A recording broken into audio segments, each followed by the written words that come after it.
Louisiana will officially inaugurate the state's 57th governor today. Landry was sworn in yesterday afternoon up in Baton Rouge because of weather concerns, with thousands of onlookers, including New Orleans Mayor LaToya Cantrell and Jefferson Sheriff Joe LaPinto. But as we said, he won't officially be the new governor until noon today, that according to the state's constitution. Joining us now with more on the historic nature of this inauguration is Xavier University political analyst Dr. Silas Lee. Silas, thank you for coming in. First of all, they did move it up. I don't remember an inauguration being moved up like that because of weather. No, it's first time. It's a lot of firsts happening right now. He will be the 57th governor, and also a first since Reconstruction, where there's a supermajority in the state legislature, as well as Republicans controlling the various departments and the governor. And we are a very red state anyway, and a very conservative state.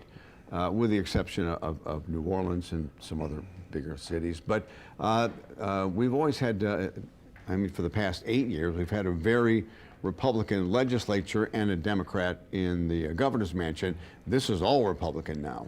All Republican doesn't mean it will be smooth sailing. You will have a lot of, I'm quite sure, contention on various issues. Such as? Well, healthcare will be one.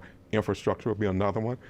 We heard in the speech of Governor Landry, he said the door is open to dialogue and to discuss values and other issues. However, he also said that we will not basically tolerate education that will be unacceptable, as well as we're going to look at some of the policies in reference to criminal justice reform. So do you think we'll tend more toward Ron DeSantis, Florida, or something different?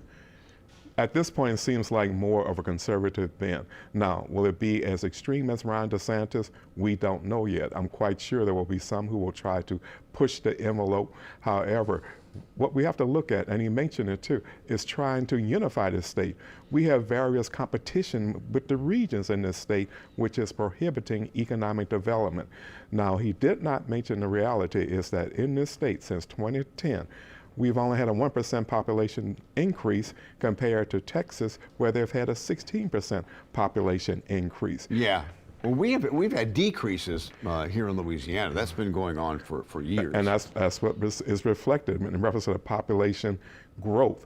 And now we have to look at sustainability, because part of his challenges will be developing the human infrastructure in reference to people being able to have a decent quality of life in Louisiana. When we look at the index in terms of quality of life, in several of the indicators such as education, healthcare, and opportunity, we rank anywhere from 46 to 50.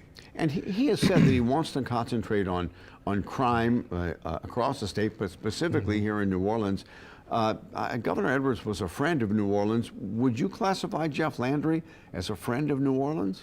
Well, when you look at the political history of Jeff Landry, he built his identification, his political ID, basically as a cultural warrior. So there have been several times where he's been in contention. Remember, there was a holdup of some money based on the fact that New Orleans was pro-life, I mean pro-choice. So therefore, I'm quite sure we will see several times where there will be disagreements. The challenge is not letting those disagreements become something that will immediately encumber any type of progress. Well, we've got a lot to look forward to and to keep an eye on. All right, that's Silas, true. thank you very much. You're Governor welcome. Landry has had a busy few weeks.